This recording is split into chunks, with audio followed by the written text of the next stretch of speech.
जहां केंद्रीय गृह मंत्री अमित शाह के छत्तीसगढ़ दौरे को लेकर सीएम भूपेश बघेल ने तंज कसा है।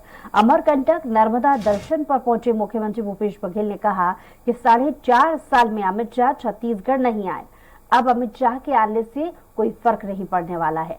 छत्तीसगढ़ के विकास में बीजेपी ने बाधा डाली। ये सिर्फ वोट की राजनीति करते हैं। बीजेपी को न राम में आस्था है न हनुमान में, और इनको अपने व्यवसाय और वोट की राजनीति से मतलब है। सीएम भूपेश बघेल ने कहा कि मैं मां नर्मदा के दर्शन के लिए आया हूं। छत्तीसगढ़ की सुख शांति के लिए प्रार्थना के साथ ही अच्छी बारिश हो, ऐसी मनोकामना की है। शासित राज्यों के मुख्यमंत्री को धन्यवाद दिया है और अभी तक के मुख्यमंत्री एक बार भी उनका बयान नहीं आया। इसका मतलब ये है कि ये जो पिक्चर है ये इन्हीं के द्वारा इंजेक्टेड है और ये हमारे हनुमान जी के, हमारे राम के जो लोगों के मन में जो तस्वीर है, छवि है, उसी बिगाड़ने की सत्तर हटाने की बात है। तो इनसे घोषणा पत्र में था और लंबे समय संघर्ष में, लेकिन वहाँ राज्य को विभाजित कर दिया गया। वो लोगों को न विश्वास मिल गया, न जनता को विश्वास मिल गया, न राजनीतिक दलों को विश्वास मिल गया। ये जम्मू कश्मीर और लद्दाख के लोगों के साथ होगा। तो राम मंदिर के निर्माण सुप्रीम कोर्ट के आदेश से नहीं हुआ, उनके कहने से नहीं हुआ।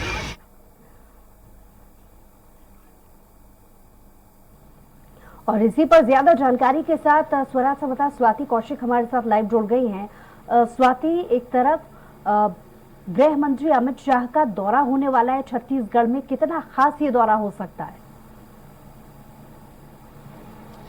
जी देखिए, बहुत मायनों में ये जो दौरा है ये खास है। जिस लोकसभा सीट पर वो आ रहे हैं दुर्ग, वहां से प्रदेश के 4 से 5 मंत्री जो हैं वो बिलोंग करते हैं। खुद मुख्यमंत्री भूपेश बघेल दुर्ग के पाटन विधानसभा क्षेत्र से आते हैं। वहां से अनिला भेड़िया बिलोंग करती हैं। वहां से हमारे राज्य के जो गृह मंत्री है ताम्रध्वज साहू, वो वहां से बिलोंग करते हैं। तो इस तरीके से अगर पूरा सिनारियो देखा जाए तो अमित शाह का ये एक दौरा कई कांग्रेस के जो मंत्री हैं प्रदेश में छत्तीसगढ़ सरकार के, उनके गढ़ में वो कहीं ना कहीं सेंध लगाने की कोशिश कर रहे हैं। और जिस तरीके से समय उनका बताया जा रहा है, जिस तरीके से जिन लोगों से वो मिलने जा रहे हैं, वो भी अपने आप में कहीं ना कहीं प्रभावी व्यक्ति हैं। अभी हमने पिछले कुछ दिनों में देखा है कि बीजेपी के जो लोग हैं, राज्य की जो बीजेपी के जो लोग हैं, चाहे वो प्रदेश बीजेपी के अध्यक्ष कह लीजिए अरुण साव या पूर्व मुख्यमंत्री डॉक्टर रमन सिंह कह लीजिए, ये तमाम जो बीजेपी के जो फ्रंट लाइन है प्रदेश में, इनकी हम बात कर ले तो ये लगातार इस कोशिश में है कि कहीं ना कहीं लोकलाइट्स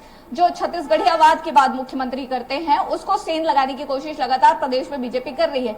इसी तर्ज पे हमने देखा कि पिछले कुछ दिनों पहले कलाकारों को भी अपनी पार्टी में जगह देते हुए पद्मश्री अनुज शर्मा के साथ साथ और कई भी लोग, कई कला के क्षेत्र से जुड़े हुए, साहित्य के क्षेत्र से जुड़े हुए लोगों को बीजेपी ने अपने पार्टी में शामिल किया है। तो वहीं अगर आज की हम बात कर ले तो उषा जी के यहाँ जो जाने वाले हैं वो भी कला के क्षेत्र में महारत रखती हैं, प्रदेश में उनका काफी नाम है। तो इस तरह जब अमित शाह जी इन लोगों के यहाँ जा रहे हैं तो ये खुद में एक बड़ा मैसेज है कि बीजेपी आने वाले समय में कहीं ना कहीं जो भूपेश बघेल की राजनीति है, क्षेत्रीयता की राजनीति है, इस पर भी चोट करने की तैयारी में है पूरी।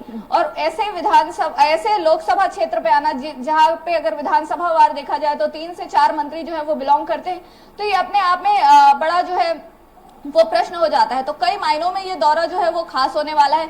जनसभा को संबोधित करेंगे। अब वो यहाँ आने के बाद अपनी सभा में क्या कहते हैं ये तो भविष्य के गर्भ में है, लेकिन अभी तक जो सिनारियो निकल कर आ रहा है, कहीं ना कहीं बीजेपी बिल्कुल फुल फ्लेजेड मोड में है। ये चुनावी जो वर्ष है वो तो कब से शुरू हो चुका है, लेकिन ये जो बड़ा जो सभा होने जा रहा है और इसके बाद अगर हम देख रहे हैं तो बैक टू बैक अभी केंद्रीय नेतृत्व जो बीजेपी के हैं वो अमित शाह का दौरा है, दूसरी तरफ हमने देखा कि मुख्यमंत्री भूपेश बघेल ने भी उनके दौरे को लेकर तंज कसा है। एक तरफ हम देख रहे हैं कि छत्तीसगढ़ में भीषण गर्मी तो पड़ ही रही है, लेकिन सियासी पारा इस बयान के बाद कितना चढ़ गया है?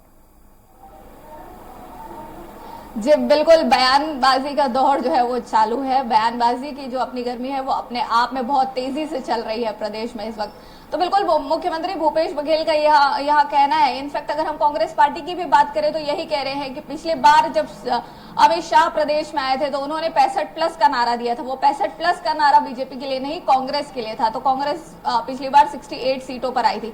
तो इस वक्त भी मुख्यमंत्री भूपेश बघेल जो है वो बिल्कुल निश्चिंत है। वो कह रहे हैं कि एक समय था जब दुर्ग की जो कुछ सीटें थी वो गड़बड़ थी, लेकिन आज दुर्ग की जो तमाम सीटें हैं उसमें से सिर्फ 2 विधानसभा की सीट जो है वो बीजेपी के पास है, बाकी जो सीटें हैं वो कांग्रेस के पास है। तो दुर्ग वर्तमान में कांग्रेस का गढ़ है। वहां पर चाहे अमित शाह जी आ जाए, चाहे बीजेपी का कोई और चेहरा आ जाए, उससे कोई फर्क नहीं पड़ना है। इतनी निश्चिंतता अपने बयानों में मुख्यमंत्री भूपेश बघेल बिल्कुल जो है वो बनाकर चल रहे हैं। अब देखने वाली बात यही होगी हमारे लिए भी और हमारे दर्शकों के लिए भी कि ये दौरा प्रदेश की जनता के लिए कितना महत्वपूर्ण होता है, क्योंकि बिल्कुल चुनावी वर्ष और बयानबाजियों का दौर जारी है। लेकिन वहीं पर कुछ लोग ये भी वेट कर रहे हैं, बिल्कुल प्रतीक्षा में है कि बीजेपी ऐसा कौन सा कार्ड लेकर आती है जिससे ये जो चुनावी नीति है उस पर कुछ फर्क पड़े। तो बिल्कुल ये जो दौरा है वो कई मायनों में खास है। कांग्रेस यहाँ पर अपने आप को दुर्ग को अपना गढ़ बता रही है, तो वहीं पर बीजेपी वहीं सेंध लगाने की कोशिश कर रही है। जी चलिए।